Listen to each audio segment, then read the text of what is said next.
시작하겠습니다. 네 번째 제국의 종교 로마 제국의 기독교화와 니케아 신경입니다. 제일 처음에 제국의 종교가 되다. 우리 신약에서 볼 수 있듯이 기독교는 로마의 핍박을 받았죠.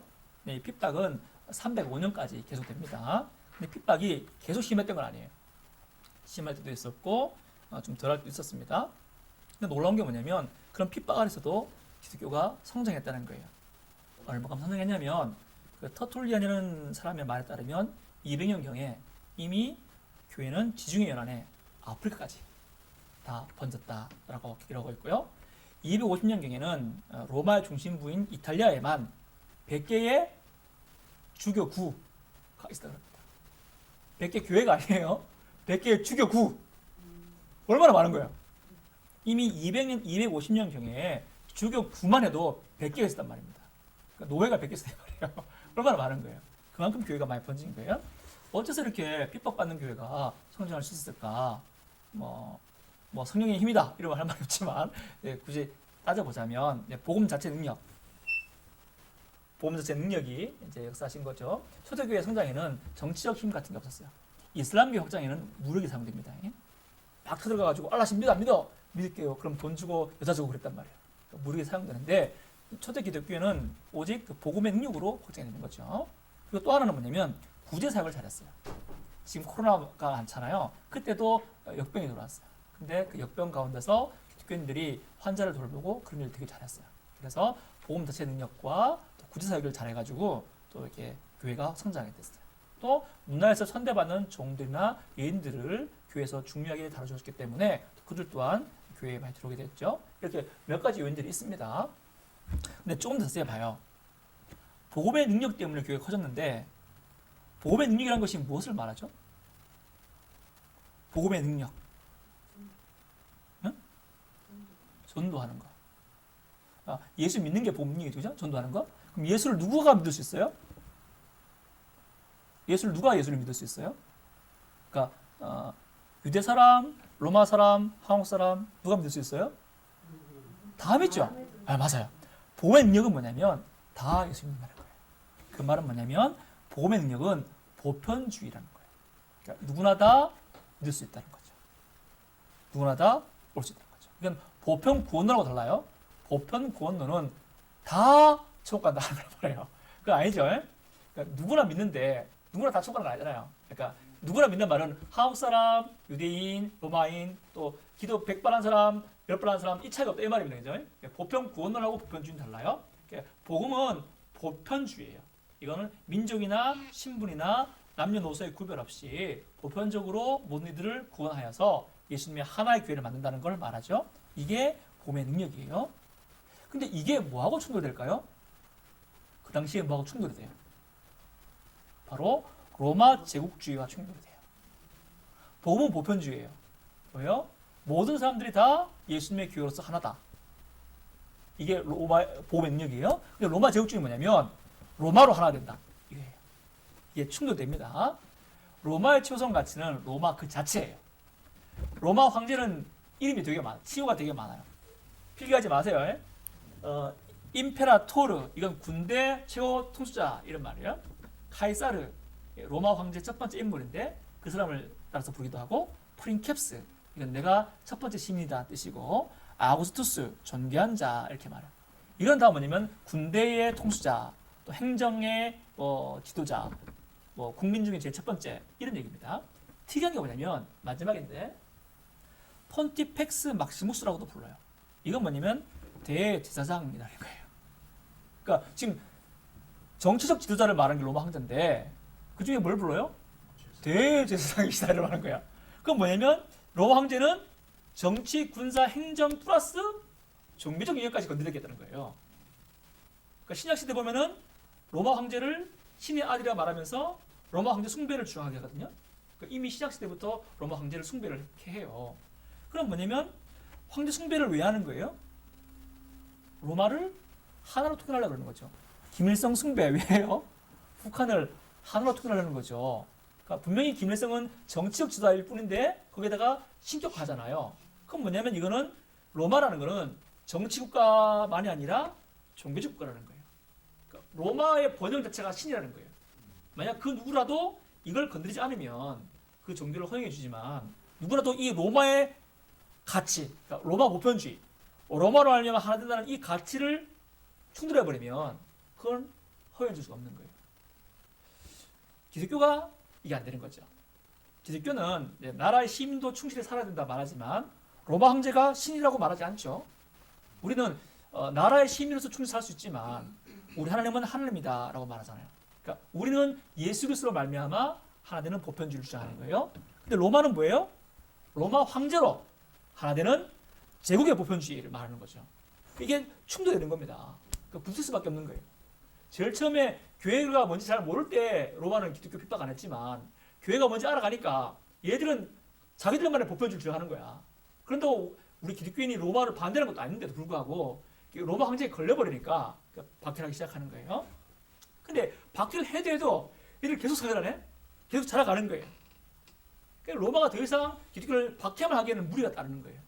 왜냐하면 로마가 기독교를 박해하는 그 시점에는 이제 로마의 권력이 많이 약해진 시점이에요. 로마 정치사까지 다 말할 수 없으니까 이때는 군인 황제 시대라고 말해요. 이게 뭐냐면 로마 황제 자리가 너무 위태로워서 자꾸 장군이 쿠데타를 말해. 그래가지고 황제가 자꾸 바뀌어요. 예, 군인 황제 시대라 그래요. 그만큼 약해지는 거예요. 로마 황제 자리가. 근데 교회는 이미 로마의 행정과 거의 맞문 수준의 조직을 만들어가는 거죠. 이탈리아 반도만 해도 교회 교구가 몇 개가 있다고요? 100개 있었다 그래요. 주교구가 100개 있었대. 교회가 100개가 아니라. 그러니까 이미 로마 황제는 약해진데 약해지고 교회는 로마의 권력과 맞먹는 수준의 조직을 만들어가는 거예요. 물론 교회가 칼을 들고 싸웠단 말은 아니지만 그러니까 이런 배경 하에서 이런 배경 어떤 배경? 황제 힘은 약해지고 교회의 조직은 핍박받았지만 여전히 성장하는 이런 배경 하에서 콘스탄티누스라는 황제가 313년에 기독교를 공인하게 돼요. 이때 얘기를 잠깐 해드리면 제일 처음에는 핍박받는 교회였잖아요. 근데 313년에 콘스탄티누스가 기독교를 공인하면서 이 기독교의 위치가 갑자기 바뀌는 거예요. 로마 제국 지도는 여러분 그 다음 페이지에 나올 거예요. 제가 잠깐 그리는데 제 지도에 상처받지 마세요. 그림 못 그린다고.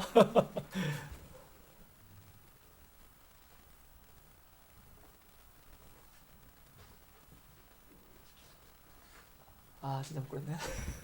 자, 이 로마 제국입니다. 지도는 여러분 뭐야. 그 다음 페이지 중에 나와요. 그거 참조하세요. 로마가 워낙 넓어요. 로마가 막 이만큼 로마예요. 너무 넓다 보니까 이제 그때에 어떤 일이 있었냐면 이걸 반 잘라요. 서쪽, 동쪽. 그래서 서쪽에 정제, 부제, 동쪽에 정제, 부제, 정부, 일파, 이파. 최고 지도자, 고담 지도자. 이렇게 네 명이서 나와서 다스리게 돼요. 근데 이제 콘스탄티누스라는 분은 서로마의 부제였어요. 근데 여차저차해서 서로마의 황제 자리를 두고 이 둘이가 붙어요. 싸움한단 말이에요. 싸움하는데 싸움하기 전날 밤 이 콘스탄티누스가 꿈을 꿔요. 콘스탄티누스입니다. 꿈을 꿔요. 꿈을 꾸는데 예수님 만나요. 그래서 십자가를 보면서 회심하게 돼요. 그리고 십자가를 방패에다가 그리게 합니다. 그래서 싸워서 이기게 돼요. 그래서 소로마 전체를 이 콘스탄티누스가 먹어요. 그러면서 콘스탄티누스가 이제 기독교로 말미암아 승리했다고 생각하고 313년에 기독교를 공인합니다. 이게 밀라노 칙령이라 그래요. 근데 이 공인한 말은 일단은 서로마에서만 공인한 거예요. 그죠? 지금 서로마의 황제잖아. 근데 이게 다시 또 싸워요. 동쪽에 또 권력자가 싸워요. 그래서 동쪽도 잡아먹어요. 그게 언제냐면 324년이에요. 그러니까 약간 차이가 있는데 서쪽 로마는 324년에 밀라노 칙령을 주면서 기독교가 공인이 되게 되고 동로마는 324년에 가서 이제 공인이 되게 되는 거예요. 약간의 차이가 있지만 어쨌거나 콘스탄티누스가 서로마다 다 먹고 동로마다 다 먹으면서 기독교를 공인하게 됩니다.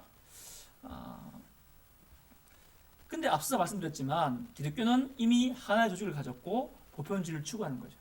그래서 로마가 제일 처음에 이거를 부딪혔단 말이에요. 박해했단 말이에요. 근데 콘스탄티누스가 회심하고 보니까 교회를 박해할 이유가 있어요, 없어요? 없는 거예요.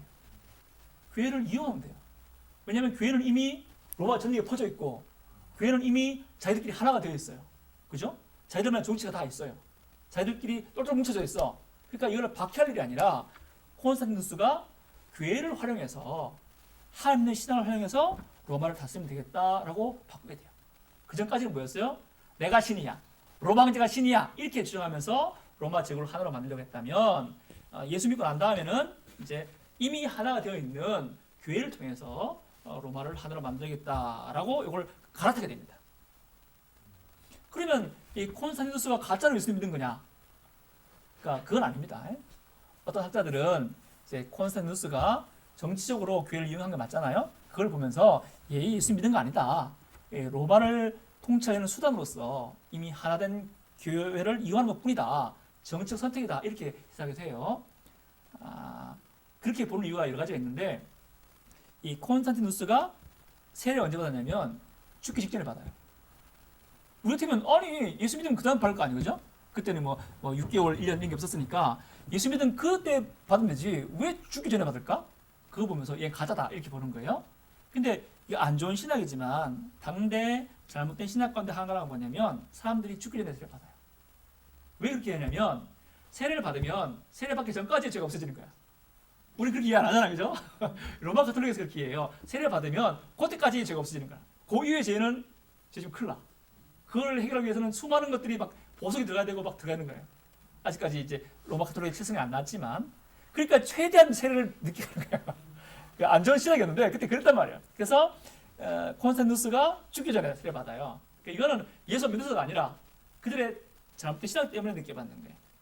그리고 또 콘스탄티누스는 예수 믿었지만 로마 황제이기 때문에 다른 이교도의 제사 문화에 참여합니다. 그거 보면서 가짜다 말하는데 그것도 이해할 수 있죠. 우리 대통령이 예수 믿어도 불교 참사하잖아요. 왜냐면 나라 대통령이니까. 그걸 볼 때 이게 가짜라고 말할 수 없고 콘스탄티누스가 회심한 건 진짜라고 볼 수 있는 겁니다. 그러니까 아무튼 콘스탄티누스가 예수를 올바로 믿은 것도 사실이지만 또 하나의 사실은 뭐예요? 그가 기독교를 사용해가지고 로마를 하나로 만들려고 했다. 이것도 사실인 거예요. 그 역사를 하나의 색깔로 칠하면 안 돼요. 그렇죠? 이분이 회심한 것도 맞지만 이분이 기독교를 활용하려고 했던 것도 맞는 거예요. 둘 다 봐야 되는 겁니다. 역사라는 것은 한 가지 깔 믿는 게 아니에요. 아무튼 여기서 한 가지 문제가 생기는 거예요. 우리 입장에서는 기독교가 피부바다가 공연화되고 그러니까 되게 신앙의 자유를 얻어서 되게 좋잖아요. 그죠? 근데 한번 생각해 보세요. 과연 근본적으로 종교가 나라와 손잡는 게 옳으냐? 종교가 나라의 국교가 되는 게 옳으냐 하는 문제가 생기게 됩니다. 어떻게 생각하세요? 이런 이야기는 교회 역사를 좀 소홀히 여기는 신령파나 자유주의, 교회 정통을 무시하는 쪽에서 비판하는 얘기가 많이 나옵니다. 비판받는 교회는 순교자도 나왔고 신앙의 열정도 가졌고 순수했다는 거죠. 국교가 되면서 나태해지고 타락했다는 겁니다. 한편으로 맞는 얘기죠. 맞는 얘기 맞아요. 종교가 아무래도 권력과 떨어져 있어야 순성을 지킬 겁니다.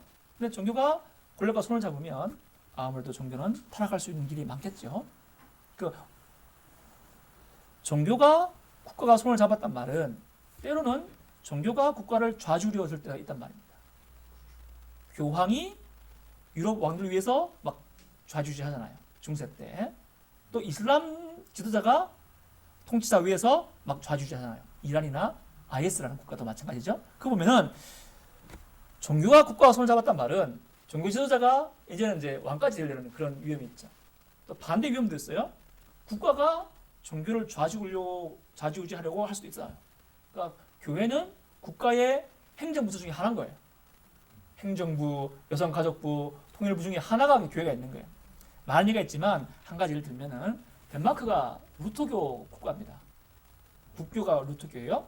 근데 1989년에 덴마크 정부가 동성 시민 결합을 이제 도입합니다. 법으로. 그러니까 정부가 법으로 국가교회는 목사가 동성 커플에게 축복해야 된다라고 명령을 하게 돼요. 명령을 따라야 되는 거죠. 국교니까. 그리고 2012년 덴마크에서 동성 결혼이 합법화 돼요. 그러니까 덴마크 정부가 동성 커플이 국가 교회 안에서 결혼식 할 수 있게 해줘라. 이렇게 법으로 정하게 됩니다. 반대할 수 없잖아요. 왜냐면 국가와 종교가 손을 잡았으니까. 그러니까 이게 때로는 종교가 국가 위에 설 수도 있고 때로는 국가가 종교에 설 수도 있는 거예요. 그러니까 종교가 국가와 손잡았단 말이 상당히 문제가 많아 보여요. 그죠? 그런데 교회사는 현대인의 시각에서 봐서는 안 된다고 그랬잖아요. 이런 평가는 교회 역사의 전통을 존중하지 않고 다만 수익적인 차원에서만 바라보는 관점이에요. 교회사는 당대식으로 봐야 돼요. 무슨 얘기냐? 핍박받았단 말이에요. 사자밥되고 끌려가고 그랬단 말이에요. 그랬던 기독교가 공인이 되면서 당시 신앙 선배들이 얼마나 감사했겠어요? 신앙의 자를 얻은 다음에 그 얻게 된 그 해방감, 하나님의 섭리에 대한 그 믿음, 그걸 우리가 도외시하면 안 되는 거예요. 또 기독교가 국가가 되면서 안전점이 있었지만 안전기로 접어들면서 유를 얻은 분이 많아요. 3일째 교회를 세운다든가 또 교회를 좀 더 굳건히 한다든가 기독교 교리를 좀 더 체계적으로 세워나간다든가 그런 게 있단 말이에요. 또 기독교가 로마의 학문의 수호자가 되면서 나중에 서로마가 망하고 야만인들이 로마를 지배해야 될 때 야만인들 누가 가르쳤느냐? 교회가 가르쳐요. 그러면서 교회가 국교가 되면서 훨씬 더 많은 이익이 있단 말이에요. 그걸 우리가 감안하고 평가해야 되는 겁니다. 기독교가 계속 핍박을 받을 경우에 신앙의 순성을 지키는 경우가 별로 없고 사실 다 소멸하게 됩니다. 기독교 분파 중에 네스토리우스파라는 게 있어요. 이건 기억 안 해도 됩니다. 이게 중국 당나라에까지 갑니다. 경교라는 이름으로 복음을 전파하게 돼요. 우리가 믿는 거랑 좀 다르지만 아무튼 중국 당나라까지 복음이 전파됐어요. 200년 동안 중국에서 경구가 이제 성행하게 돼요. 근데 845년에 당 무종이 핍박하면서 아예 자체가 사라져버립니다. 또 중동과 소아시아, 이집트에 원래 예수를 안 믿는 나라였어요. 근데 이슬람 국가가 들어서면서 다 자체를 감추게 돼요. 그러니까 핍박받으면 신앙이 순수해지겠지. 이거는 우리가 생각하는 거예요. 정말 핍박을 계속 받으면 교회가 자체가 사라진 경우도 많이 있단 말입니다. 그걸 감안해야 되는 거예요. 그러니까 우리가 지금 책상에 앉아가지고 신앙에 잘 누리면서 초대교회 바라보면서 어허 핍박받으라도 국가가 손을 잡으면 되나? 이렇게 하면 안 된단 말이에요. 함부로 전하면 안 돼요. 비록 기독교가 로마 국교가 되면서 잘못된 부분이 있다고 할지라도 하나님께서 우리 교회에게 자유와 안정 주시면서 교회를 세워가신 면이 있다는 것을 같이 바라봐야 되죠. 그죠? 그러니까 당대 신자들이 어떻게 바뀌었어요? 우리처럼 안 됩니다. 정부가 손잡으면 안 됩니다. 이렇게 바뀌었어요? 아니겠죠. 어젯밤에도 우리 아빠 끌려가고 그랬단 말이야. 우리 감사했겠죠. 하나님 역사하셔서 교회를 핍박하는 정부가 황제가 예수를 믿게 되다니 기독교를 공인하다니 얼마나 감사했겠어요. 그래서 당대 신자들은 이게 다 하나님의 섭리로 받아들였습니다. 교회사라는 책을 쓴 유세비우스라는 감독이 있는데 이 사람은 너무 강력해가지고 이 콘스탄티누스가 13번째 사도다 이렇게까지 칭찬할 정도로 다들 감격했었단 말이에요. 우리는 그거를 이제 봐야 되는 거예요. 우리 시각에서 그러니까 초대교회 뒷부분이나 중세교회사 또 종교개혁사 뒤로 가면은 이 국가와 교회의 관계가 큰 이슈가 됩니다. 문제가 많이 생긴단 말이에요. 그때마다 어떤 거는 긍정적인 평가가 나올 수 있고 어떤 거는 부정적인 평가가 나올 수 있단 말이에요. 사실 우리에게도 국가와 교회는 큰 이슈죠. 최근 코로나 때문에 이제 정부가 교회를 핍박하는 것에 대해서 우리가 어떻게 해야 될 거냐 이슈가 되잖아요. 그죠? 그러니까 이것이 유럽에서는 계속 큰 이슈가 되었단 말이에요. 그러나 우리가 뭔가 판단할 때 역사를 까만색이냐 흰색이냐 이렇게 태결한 게 아닙니다. 역사는 함께 총천수로 봐야 되는 거예요. 당대 그리면서 봐야 되는 거예요. 로마가 기독교를 공인하고 국교로 삼게 된 것은 일단은 당대 시각에서 또 우리 시각으로 봤을 때 교회를 안전케 하시려는 하나님의 섭리로 봐야 마땅하지요. 물론 그것이 하나님의 섭리가 되면서 국가가 되면서 생긴 문제들이 많이 있으니까 그걸 무시하면 안 되겠지만 일단 그것 자체는 하나님의 섭리로 보는 것이 옳아 보입니다. 그렇게 보는 것이 좋겠습니다. 그렇게 되면서 로마가 핍박하는 교회를 로마의 정식 종교로 공인하게 되고 이렇게 신앙의 자유를 얻게 됩니다. 하나. 두 번째 니케아 공의회 보겠습니다.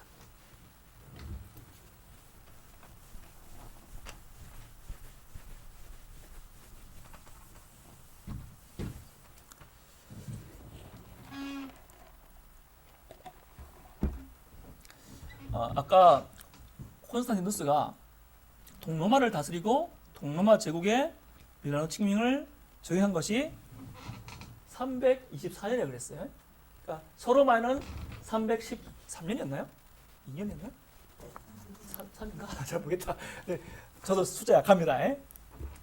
그랬어요. 근데 1년이 지나자마자 서로마의 자유, 동로마의 자유를 줬는데 1년이 지나자마자 325년에 니케아에서 다 모여 황제가 회의를 소집해요. 회의 좀 열어봐야 되겠다 하는 거예요. 이상하죠? 두 가지 이상해요. 하나는 교회 회의인데 회의를 누가 모여요? 회의 소집하는 게 누구예요? 황제가 모여요. 황제가 로마 정문 감독들이여 다 모여라 회의 한번 하자. 이상하죠? 교회 회의인데 황제가 왜 간섭하죠? 이게 이제 이슈가 되는 거예요. 이게 국교가 되면서 안전지를 말 수 있겠죠. 아무튼 근데 그래서 황제가 다 모았는데 회의를 근데 그래서 회의가 황제 입맛대로 왔다 갔다 했느냐? 그건 아니에요. 황제가 회의를 소집해 준 것은 감사하지만 회의 자체는 여기서 3일체를 정하게 되거든요. 그 회의 자체는 당연히 감독들이 사도에 전해준 신앙으로 정하게 되겠죠.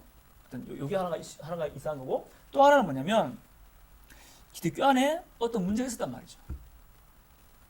그러니까 324년에 공인했다면 이제 기독교로 다시면 되잖아. 콘스탄티누스가 기대했던 것처럼 이제 교회로 말미암아 로마를 다스려야겠지. 다스린다 이렇게 하면 되는 거예요. 근데 1년이 되자마자 모이자는 거예요. 그게 뭐냐면 문제가 있단 말이에요. 교회에. 그게 무슨 문제냐? 예수님이 문제입니다. 이렇게 말하면 예수한테 미안한데 언제나 교회의 문제는 예수님이에요. 무슨 말인가 하면 예수님이 없으면요 하나님 이해하기가 쉬워요. 하나님 한 분입니다. 얼마나 이해하기 쉽습니까? 다른 종교에서도 하나님 한 분 그럼 이해하기 쉽습니다.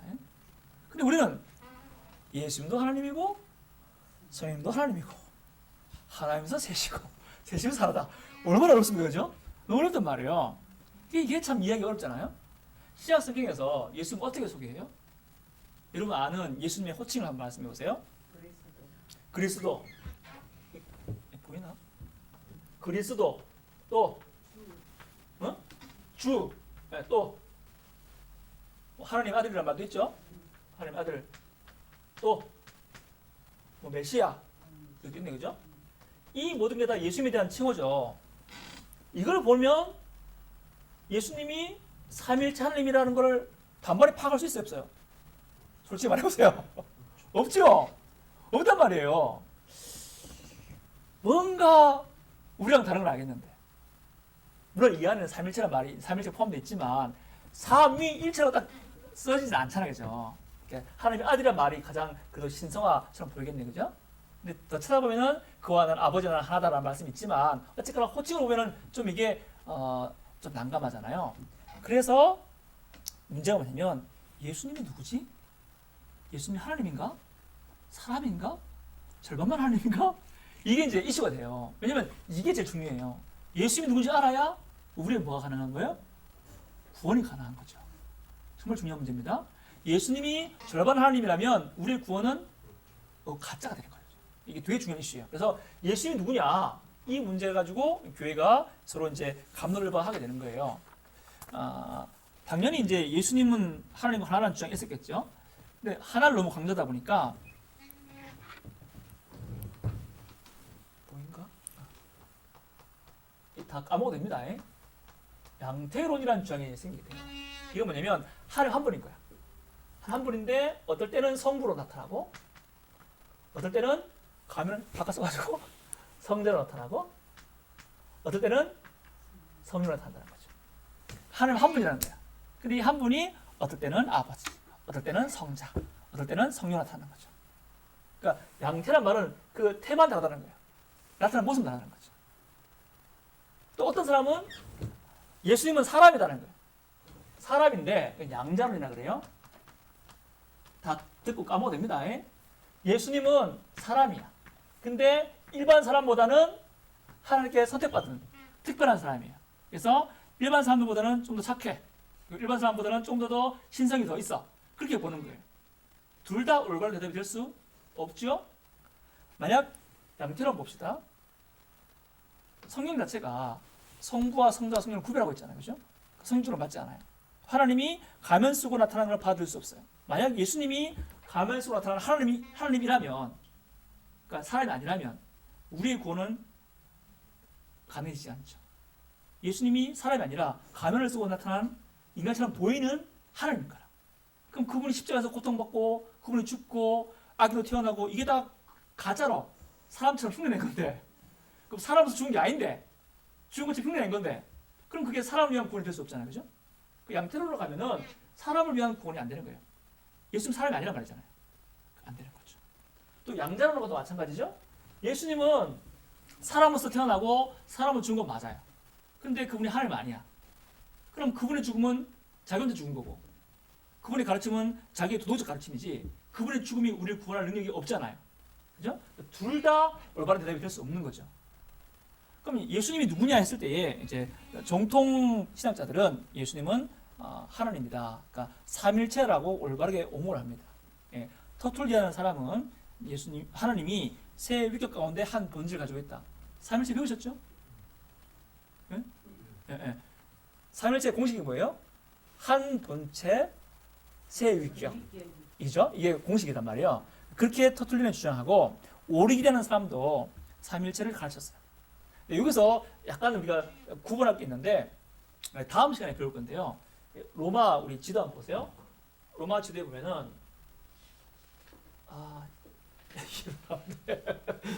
서쪽하고 동쪽하고 약간 신학의 견해가 좀, 신학의 냄새가 좀 달라요. 다음 시간에 배울 거예요. 서쪽은 약간 법적으로 봐요. 법적으로 관계적으로. 동쪽이 약간 신비적으로 봐요. 뭐냐면 동쪽에서 유명한 신학자가 오리겐이에요. 까먹어도 됩니다. 서쪽으로는 터툴리안, 어거스틴 이렇게 나옵니다. 다음 시간 배울 거예요.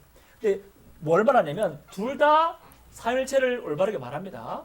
그러니까 예수님은 하나님이다 는 거죠. 삼일체다. 근데 오리겐은 뭐로 말하냐면 삼일체인데 그 안에 서열이 있다.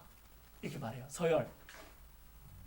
그러니까 이거는 이제 다음 시간에 다룰 수도 있는데, 이제 이 동방 쪽은 그 철학의 영향을 많이 받아요. 철학 중에 신플라톤주의라는 철학이 있어요.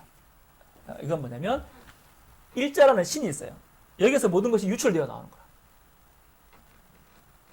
그러니까 천사가 나오고 이게 그릇에 물을 부으면 넘치잖아요. 그래서 그 다음 그릇으로 넘어가죠. 이거예요. 그러니까 신성이 유출돼 가지고 천사는 그의 신성을 좀 말해받고 그 다음 사람, 그 다음 동물 이런 식으로 나가는 거예요. 철학의 이게 그래요. 그러니까 여기 영향받아 가지고 삼일체가 맞는데 삼위 가운데 서열이 있다는 거야. 성부, 성자, 성령으로 서열이 있다는 거야. 그래서 이거 자체는 우리가 신약 성경에도 서로 존중하잖아요. 하나님이, 예수님이 아버지에 순종하시죠. 그 다음에 아버지는 예수님 사랑하시고, 성령님은 예수님의 말씀 가운데 함께 역사하시고, 서로 관계가 좋잖아요. 그러니까 서로 존중하고 서로 세워주는 질서는 있잖아요. 그죠? 그렇게만 말하면 좋은데 오리겐이 약간 서열적인 관점을 집어넣는 거예요. 이렇게 이제 하지만 어쨌든 삼일체는 똑같이 말해요. 근데 문제가 언제나 그 주장하는 사람보다는 누가 문제냐면 그 제자가 문제예요. 그죠? 언제나 그래. 이 오리겐 제자 중에 누가 있었냐면 아리우스라는 사람이 나와요. 아리우스. 이 사람 좀 기억하세요. 아리우스. 이 사람은 예수님이 성부 하나님보다 열등한 존재라고 봐요. 그러니까 오리겐이 말한 서열을 한 걸음 더 밀고 나가는 거야. 오리겐은 삼일체 하나님을 얘기해요. 근데 아리우스는 한 걸음 더 나가서 성자는 성부보다 열등한 존재다 라까지 밀고 나가는 거예요. 아리우스가 뭘 말하냐면 예수님은 하나님으로부터 창조되었다. 창조되었다. 맞나요? 예수님 창조되었어요? 아니죠. 삼일체 시간에 혹시 배웠나요? 어떻게 고백해요? 영원히 낮았다 이렇게 말합니다. 네, 영원히 낮았다 이런 말을 씁니다. 이건 뭐냐면 낮았다 그러면은 안 낮을 때 있을 거 아닙니까? 그러니까 이걸 성부 안에만 계시고 예수 안 계실 때 있었단 말이거든. 그건 안 되는 거예요. 그러니까 영혼이 나셨다는 말은 성경에 있는 말인데 요한복음에 나오는 말이에요. 이거는 뭐냐면 영혼부터 같이 계시다는 거예요. 다만 관계가 아버지 아들이라는 거예요. 근데 아리오스는 그게 아니고 창조됐단 말이에요. 그러니까 성자 하나님이 존재하지 않을 때가 있었단 말입니다. 그렇다면 성자 하나님이 피조물이란 말 아닙니까? 그죠? 피조물. 예수님이 피조물이라면 예수님도 타락할 수 있는 여지가 있어요, 없어요? 있단 말이에요. 예수님도 타락할 수 있어. 그렇다는 거죠. 그렇다면 우리가 예수님을 교회에서 예배하고 하지만 우리가 예수님 경배하는 거하고 성부 하나님 경배하는 거 같아요, 달라요? 다르단 말이에요. 여기까지 나가는 겁니다. 아리오스가 왜 예수님을 이렇게 생각하게 됐을까요? 그러니까 성경 말씀을 봐서 이렇게 생각하게 된 거예요? 뭐를 생각해서 이렇게 생각하게 된 거예요? 성경 말씀 열심히 연구해 보니까 예수님 창조되었어. 예수님 피조물이야. 예수님 타락할 가능성이 있어. 이렇게 보여드린 걸까요? 아니면 생각해 봅니까? 오르게니? 그치. 이성으로 가, 이성으로. 생각해 보니까 한 번인 거라. 근데 이 철학에서는 유출됐다 그래. 그러니까 오르게니, 우리 선생님도 말하기를 하나님은 서열일 때, 그러면 가만히 있어 보자. 하나님, 예수님은 이 서열의 하나님인 것 같은데, 이렇게 하면서 이성으로 이제 만들어가는 거야. 여기서 이제 이 문제가 뭐냐면, 계시를 받을 때에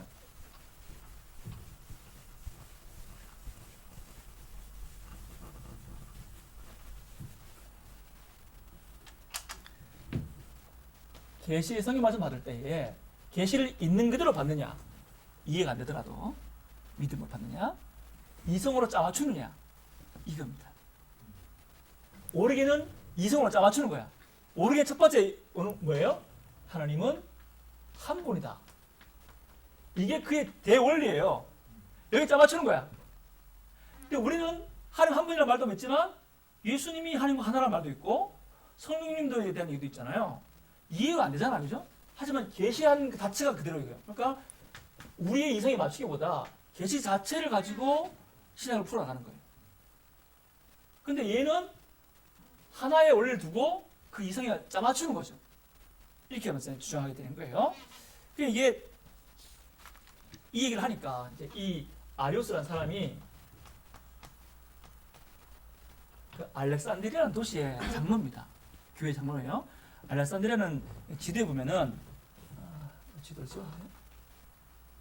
여기 이집트거든요. 이집트 여기가 알렉산드리아예요. 첫 시간에 알렉산드리아 말씀하는 기억 혹시 하세요? 알렉산더 대왕이 계획 도시로 만든 곳이에요. 그래서 헬라는 여기 그리스가 헬라 아닙니까? 근데 그리스랑 멀리 떨어져 있지만 그리스보다 더 그리스 같은 곳이에요. 그러니까 이게 헬라 철학이 발달한 곳이 알렉산드리아예요. 근데 여기에서 뭔 얘기했노? 이 알렉산드리아의 장로가 아니었어요. 그러니까 장로가 이런 주장하니까 그게 가림 목사님이 감독이 그거 아닌데 하실 거 아닌 거죠. 그래서 그게 감독하고 그게 감독은 또 알렉산더야. 이름이 똑같은 이름이 많이 나오죠, 그죠? 그런데 막 서로 감론을 막 해요.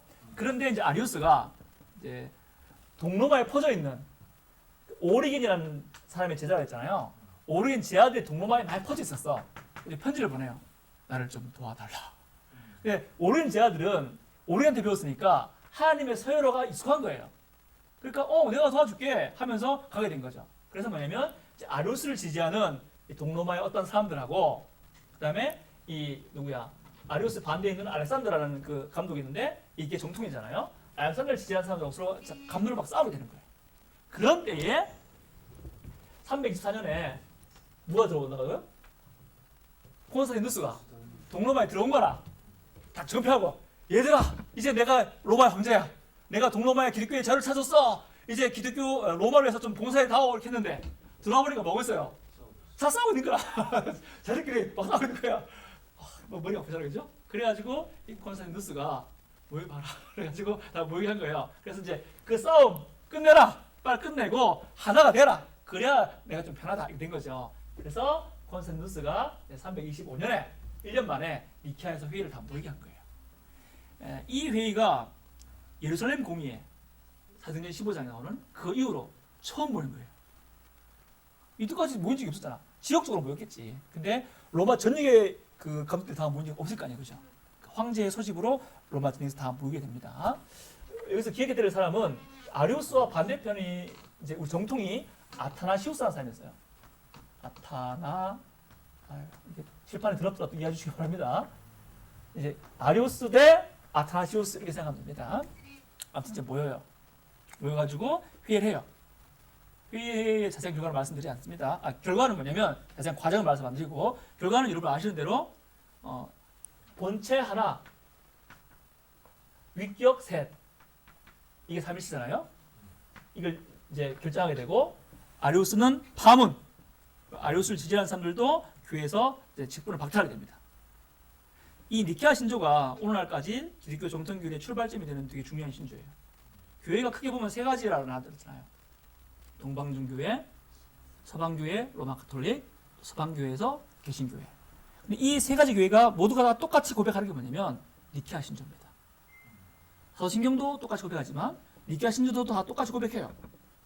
다 뭐냐면 그리스도가 하나님과 동일 본질이다. 성령님도 하나님이다. 라는 고백하는 거죠. 이게 삼일체를 고백한다는 거예요. 한 번도 읽어보지 않은 분이 많을 겁니다. 니케아 신조 말만 들었지 한 번도 읽지 않은 분이 많을 거예요. 제가 썼어요. 한번 같이 읽어볼게요. 교회를 다녔지만 니케아 신조를 처음 보는 분 많이 계실 거예요. 여기 강의 안에 있거든요. 제가 읽을 테니까 같이 한번 따라오세요. 우리는 유형 무형의 만물을 창조하신 한 분 전능하신 성부 하나님 믿나이다. 성부를 말하는 거죠. 그리고 하나님의 아들이신 주 예수 그리스도를 믿나이다. 예수님 말하는 거죠. 그분은 성부 하나님께서 낳으신 자시요 창조자가 아니란 말입니다. 빛 중에 빛이며 진정한 신 중에 신으로 낳은 자, 즉 피조되지 않은 자이시며 성부와 한 본체가 되셨나이다. 그에 의해 모든 만물이 만들어졌나이다. 그리고 우리 인간들을 위해 우리의 구원을 위해 이 땅에 내려졌으며 육신을 입으셨고 사람이 되셨나이다. 그는 고난 받으셨고 3일 만에 다시 살아나셔서 하늘로 올라가셨나이다. 그로부터 그분이 산자와 죽은 자를 심판하러 오실 것과 성령을 믿나이다. 서신경하고 비슷한데 좀 더 자세하게 말하는 부분이 있죠. 뭐예요? 예수님 하나님이라는 부분이죠. 예수님이 이제 성부께서 나가신 자고 피되지 않았고 이렇게 말하잖아요, 그죠? 이게 니케아 신조입니다. 이렇게 니케아 회의에서 니케아 신조를 딱 결정하고 나서 아리우스파를 이제 이단으로 몰고 아리우스를 따르는 사람들을 교회의 직분을 다 박탈하게 돼요. 그럼 끝. 시대면 좋은데 문제는 고단 못하는 거라. 예, 니케아에서 정죄당한 아리우스파들이 모이는 거지. 이래가 안 된다 해가지고 그때부터 더 싸움이 시작하는 거예요. 아리우스파들이 힘을 모아가지고 이제 정통교회를 공격합니다. 아리우스파로 정죄된 사람 중에 니코메디아의 유세비우스라는 사람이 있어요. 이름 기억하지 마세요. 이 사람이 뭐냐면 아주 정치인 사람이라. 이 사람이 황제의 먼 친척입니다. 이 사람이 황제한테 가. 황제를 회유합니다. 아이 친척 그러면 안 돼. 그래서 회유하는 거예요. 그러니까 이 황제도 친아리우스파가 되어버려요. 콘스탄티누스 황제가 이제 죽기 전에 세례받다 그랬죠. 그 세례 준 게 누구예요? 이 사람이에요. 그러니까 친아리우스파 그 주교가 콘스탄티누스가 죽기 전에 세례 준 거예요. 그러니까 콘스탄티누스는 예수를 믿긴 믿었는데 어떻게 믿었냐면 아리우스파 쪽으로, 친아리우스파 쪽으로 좀 마음이 갔다고 볼 수 있어요. 그래서 이제 황제가 이 니코메디아의 유세비우스한테 회유된 다음에는 황제가 다시 아리우스를 복권하고 아리우스를 따른 사람들을 다시 교회의 직분으로 다시 다 돌아오게 해요. 그러니까 이제 정통이 밀려나가야 되는 거야, 그죠? 난리가 났죠. 그때부터 긴 싸움이 시작되는 거예요. 근데 이 싸움에서 누가 우세하겠어요? 권력을 준 자가 우세한 거예요. 권력을 누가 줬어요? 아리우스파가 줬어요. 아리우스파가 황제를 포섭했어요. 그러니까 황제는요, 교리에 관심이 있겠어요, 없겠어요? 없어. 황제는 다만 로마를 다스리면 돼, 그죠? 그러니까 황제는 시끄럽고 그냥 뭔지 모르겠는데 로마만 잘 다스리면 그게 제일 좋은 거야. 근데 정통교회들이 절대 그래서 양보를 안 해. 황제는 아리우스파든지 정통파든지 그냥 대충 타협하고 빨리 로마만 다스리려고 원했단 말이에요. 근데 이제 황제가 말 들어보니까 아리우스 쪽이 좀 더 편해. 뒤에 말씀드리겠지만 아리우스의 그 견해가 황제가 로마 다스리기 더 편한 견해인 거라. 그래서 이제 황제가 아리우스파에 섰는데 정통주의자들이 양보를 안 하는 거예요. 양보가 안 되죠? 예수님이 참 하나님이 아니라면 그 기독교예요? 아니잖아요. 예수님이 참 하나님이 아니라면 예수님이 타락할 수 있고 예수님이 뭐 그렇다면은 그건 구원도 없는 거잖아. 양보할 게 따로 있지. 정통주의자들은 절대로 이 부분에서 양보 안 하는 겁니다. 그래서 아타나시우스라는 아리우스 반대되는 이 사람은 5번이나 감독자에서 쫓겨납니다. 죽을 자리에서 쫓겨나게 돼요. 5번 쫓겨날 때에서 계속 싸웠던 거예요. 그러니까 니케아 신경은 이 두 가지면서 중요한데요. 하나는 구원론이에요. 예수가 참 하나님이 아니라면 뭐가 무너집니까? 구원이 무너집니다. 이거는 지루하다, 논쟁이 왜 이렇게 많노, 머리가 아프다, 이 문제가 아니에요. 예수님이 참 하나님이 아니냐, 이것도 두고 싸우는 거예요.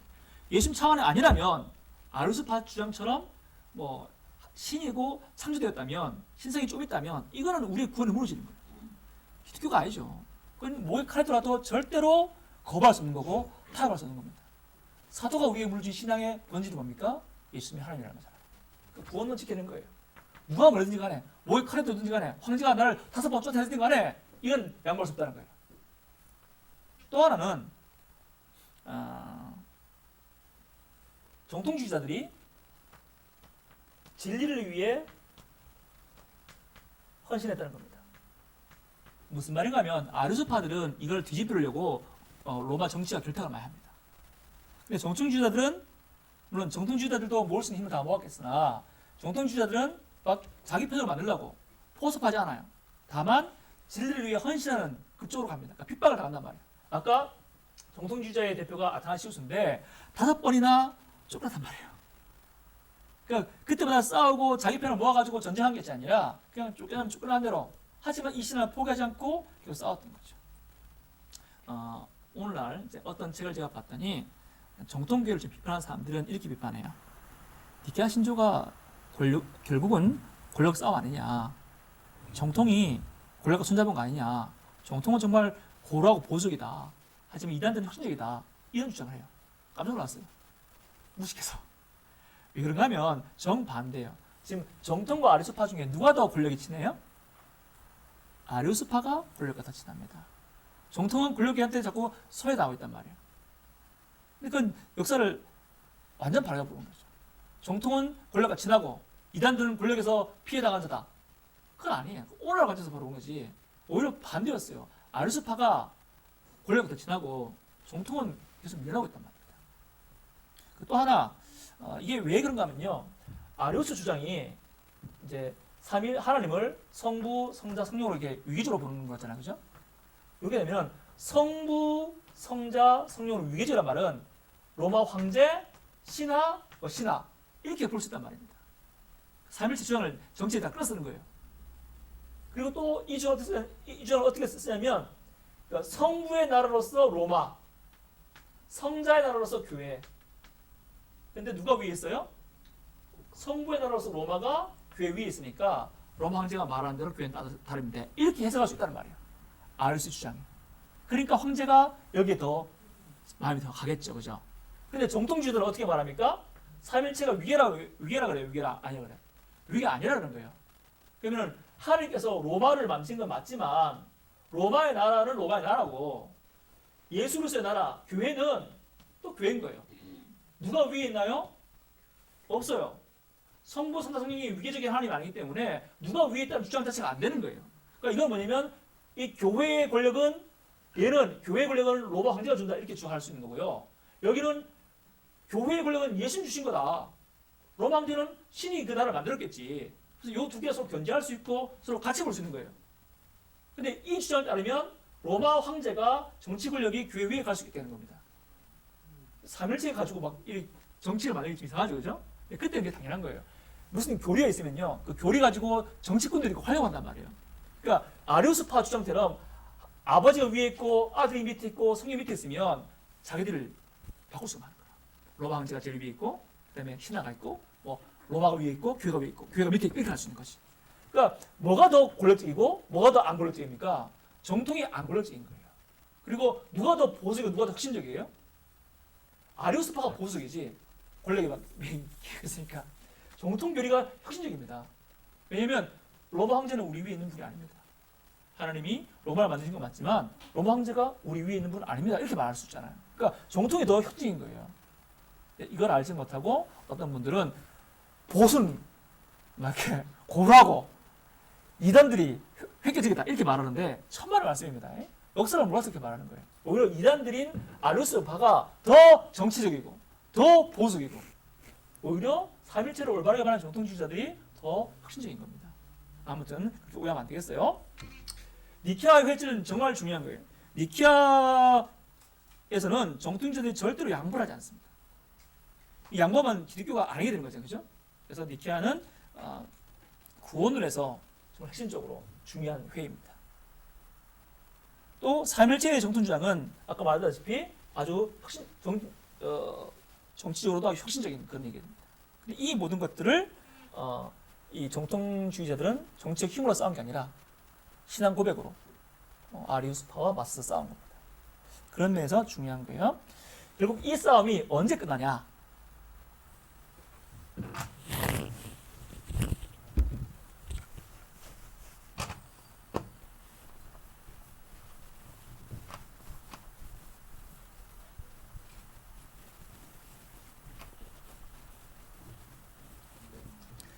니케아 회의가 325년에 그랬잖아요. 맞나요? 네, 맞아요. 이게 싸워가지고 언제 끝나냐? 381년에 끝나요. 오래 싸웠죠. 이 안에서 5번 쫓겨나는 거라. 이때는 콘스탄티, 아니, 이건 도시 이름입니다. 콘스탄티가 아니라 콘스탄티노플이라는 곳에서 회의해요. 이건 도시 이름입니다. 여기는 니케아에서 회의했죠. 니케아. 이때는 무슨 황제가 몇 번은 변해요. 근데 콘스탄티노플 회의에서 다시 한번 모여서 결정하게 돼요. 그 결정이 다시 한번 아리우스를 정죄하고 성자와 성부가 동일 본질이다. 삼일체라는 걸 다시 결정하게 된 겁니다. 근데 이때까지 정말 지루한 싸움을 합니다. 정통이 계속 쫓겨납니다. 근데 결국 이 인간은 정통이 이기게 됩니다. 그 모든 과정을 정통학자들이 견뎌낸 것이고, 물론 이제 콘스탄티노플 회의할 때 그때 당시 황제가 그때는 그분은 정통주의에 좀 기울은 분들이 해요. 그렇다고 해서 그러면 이 정통주의자들이 황제 힘을 빌려서 했냐? 천만의 말씀이죠. 이 수많은 세월 동안 핍박을 견디면서 이거 진리라고 지켜낸 거예요. 그래서 지켜내가지고 381년에 콘스탄티노플에서 다시 한 번 더 확장합니다. 그걸 또 제가 실었어요. 여기 강연을 보면은 니케아 콘스탄티노플 신조라는 게 있죠. 여기 니케아 신조의 확장판이라고 볼 수 있어요. 여기 보면은 제가 이제 구분해놨죠. 성부, 성자, 성령, 교회 이렇게 구분해놨어요. 한번 읽어봅시다. 이것도 되게 중요한 신조입니다. 우리는 전능하사 천지를 만드시고 유형 무형의 만물을 창조하신 한 분 성부 하나님 믿나이다. 우리는 하나님의 독생자이신 주 예수 그리스도를 믿나이다. 그분은 세상이 있기 전에 성부께서 낳으신 자이시며 빛 중에 빛이시고 진정한 신 중의 신이며 나은 자, 즉 피되지 않은 자시며 성부와 한 본체가 되시나이다. 그에 의해 모든 만물이 만들어졌나이다. 그리고 우리 인간들을 위해 우리의 구원을 위해 하늘에서 내려오셨던 분이시며 동정녀 마리아에게 해서 성령에 의해 육신을 입고 사람이 되셨나이다. 그는 우리 때문에 본디오 빌라도에게 십자가에 못 박히셨고 고난 받으셨으며 장사 진행받으셨다가 성령대로 사흘 만에 부활하셔서 하늘에 오르사 하늘 우편에 앉아 계시나이다. 그로부터 그분은 영광 중에 다시 오셔서 산자와 죽은 자를 심판하실 것이며 그의 나라는 영원할 것입니다. 우리는 성령을 믿나이다. 그분은 주님이시며 생명을 주시는 분으로 성부 하나님으로부터 오셨으며 성부와 성자와 함께 경배받고 영광을 받으실 분이시며 선지자들이 말씀하신 분이시니이다. 그리고 우리는 거룩한 공예와 사도적 전통의 교회를 믿나이다. 우리는 죄의 사함을 위해 한 세례를 인정하며 죽은 자의 부활과 다가올 세상에서의 삶을 고대하나이다. 아멘. 아까보다 좀 더 확장되었죠? 예수님에 대한 얘기가 더 확장되었고 또 성령에 대한 얘기도 확장되었고 확장되었죠. 이렇게 말하면서 이제 이 오랜 싸움, 3일째 싸움을 콘스탄티노플 회의에서 옷을 딱 받게 됩니다. 마지막으로 니케아 회의가 의미하는 것을 살펴보고 오늘 시간 마치도록 하겠습니다. 먼저 이성보다 계시를 우선하였습니다. 아리우스 주장이 이성적으로 이해하기 쉽습니다. 성경을 계시로 이야기하는 좀 어려운 일이에요. 하지만 내가 이해하기 위해서 내 이성을 위해서 계시된 진리를 뜯어 고칠 수는 없습니다. 신학이란 이성으로 접근하는 것이지만 계시된 진리를 그대로 받아들이는 것이지 내 이해를 위해서 계시를 뜯어 고치는 것은 아니죠.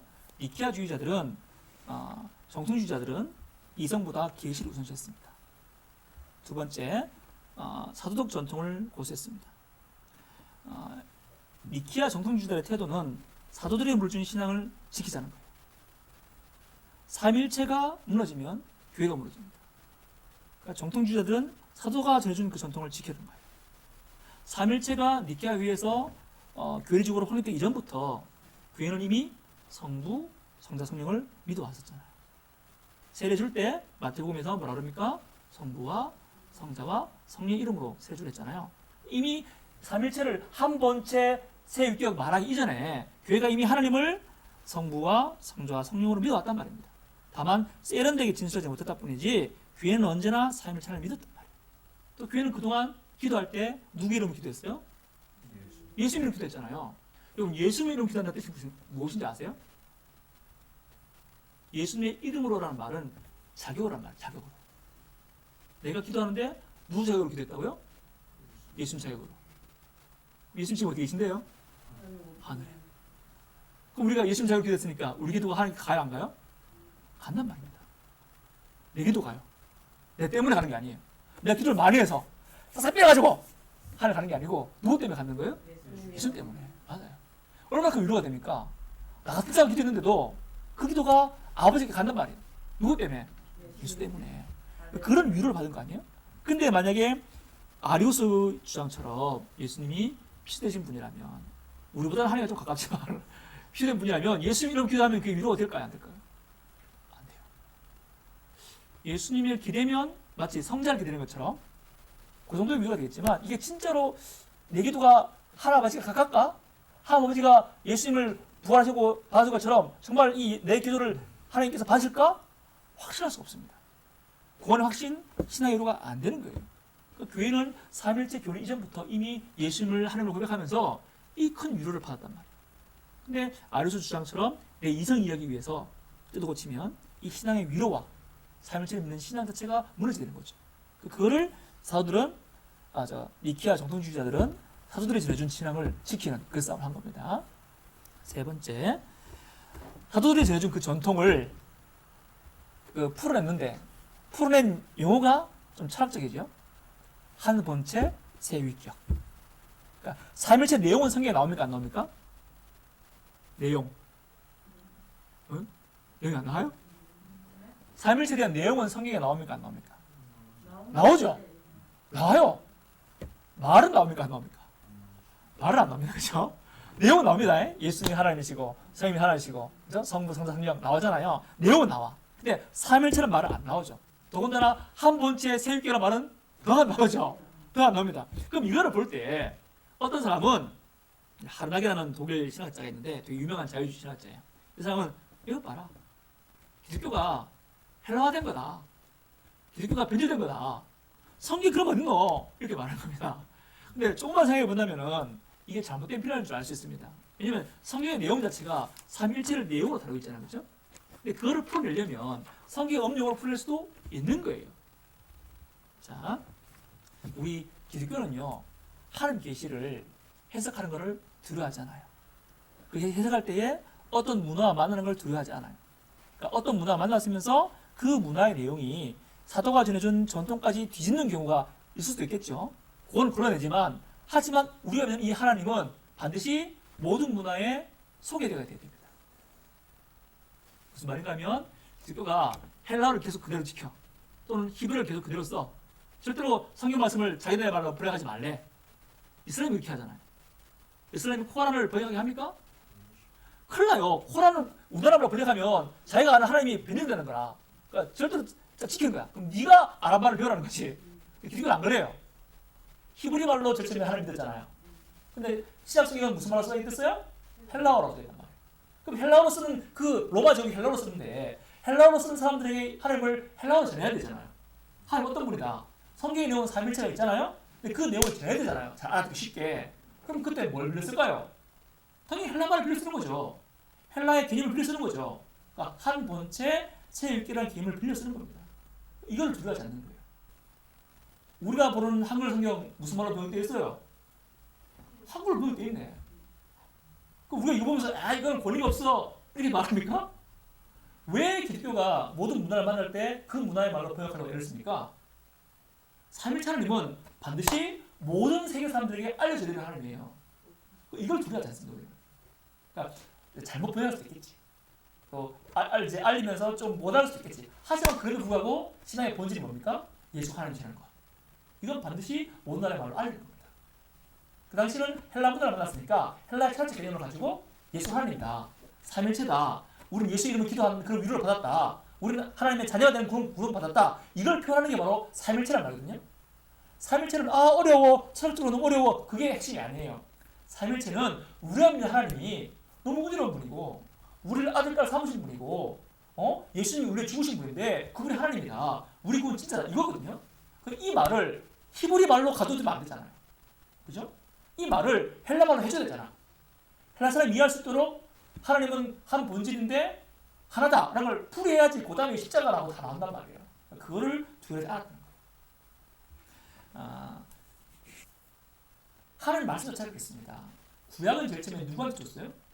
어느 민족에게 줬어요? 유대 민족에게, 히브리 민족에게 준 거잖아요. 구약 보면은 하나님의 말씀도 있지만 유대 민족의 관습이 나오죠. 할례를 한다든가, 피를 뿌린다든가 나오죠. 근데 그럼 우리는 그 구약을 하나님 말씀 봤는데 그 중에서 뭘 봤습니까? 내용을 봤습니까? 관습을 봤습니까? 내용을 봤죠. 관습은 유대인 관습 말고 안 봤잖아요, 그죠? 그거예요. 우리는 그렇게 하는 거예요. 내용을 받아요. 신약에도 여러 가지 관습이 많이 나오죠. 입맞춤으로 문화. 오늘 저랑 여러분 뽀뽀합니까? 안 하잖아요. 그걸 구분한단 말이에요. 그러니까 우리는 이 복음이 히브리 문화의 결정을 전해졌고 구약이 신약이 헬라 문화에 전해졌잖아요. 그럴 때에 문화의 틀을 가지고 전할 수 있다는 걸 인정하는 거예요. 그러나 문화의 틀 속에서 진정한 구원의 하나님을 전할 수 있다고 인정하는 겁니다. 그러니까 우리 계속 성경 말씀을 우리나라 말로 번역하고 그렇게 하는 거잖아요. 그러니까 그렇게 해야 그렇게 하는 이유가 뭐예요? 삼일체 하나님을 반드시 온 세상 사람들이 알아야 된단 말이에요. 그래서 우리는 계시를 다른 나라 문화로 풀는 걸 두려워하지 않습니다. 이슬람은 두려워해. 풀어버리면 이슬람이 전통이 무너질까 봐 두려워하는 거예요. 근데 우리는 그렇지 않아요. 그래서 니케아 회의가 의미가 있는 건 뭐냐면 성경에 있는 내용을 헬라 사람들이 알아듣기 쉽도록 헬라 사람들에도 사랑의 하나님을 전할 수 있도록 헬라 말과 헬라의 철학 개념을 가지고 풀어냈다. 이유는 뭐예요?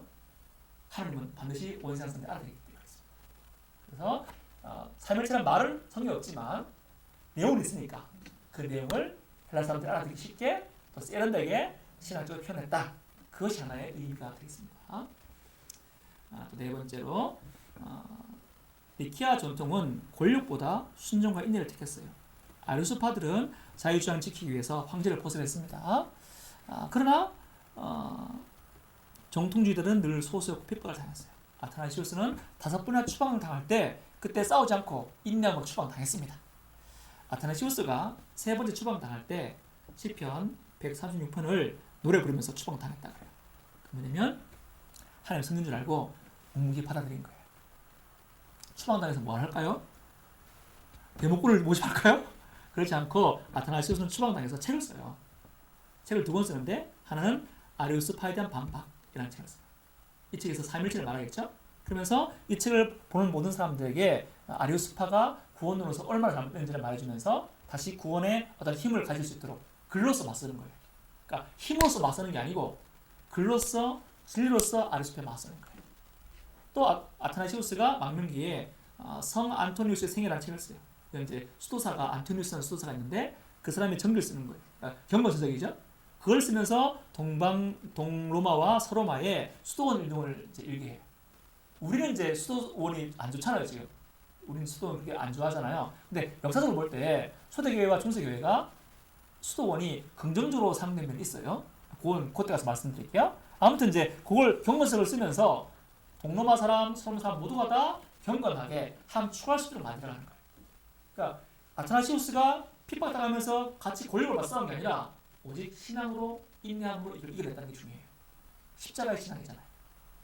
네가 핍박하면 나는 아는 사람 대통령 알고 의사 알고 변호사 다 모아가지고 싸울 거야. 이게 아니고 쫓겨나가면 쫓겨나가는 대로 인내하고 기도하고 거기서 복음이 무엇인지 책 쓰고 뭐 그랬단 말이에요. 그러면서 결국 참아내가지고 마지막으로 승리를 얻게 되는 겁니다. 그럼 마지막 이제 5번째로 숙제를 남겨요. 교회와 세상의 관계에 대해서 숙제를 남깁니다. 니케아 정통주의자들이 자기를 변화하기 위해서 황제를 포섭을 안긴 안 했어요. 그죠? 또 권력에 따라서 니케아 신앙을 우리가 포기하지 않았죠. 이건 구원의 핵심이니까 권력이 바뀐다고 해서 이걸 우리가 바꾼 지 한 번도 없어요. 하지만 그럼에도 불구하고 이 공회를 누가 모았다고요? 황제가 모았단 말이에요. 그러니까 여전히 숙제가 뭐냐면 국가 권력과 교회의 관계가 여전히 숙제가 남긴 해요.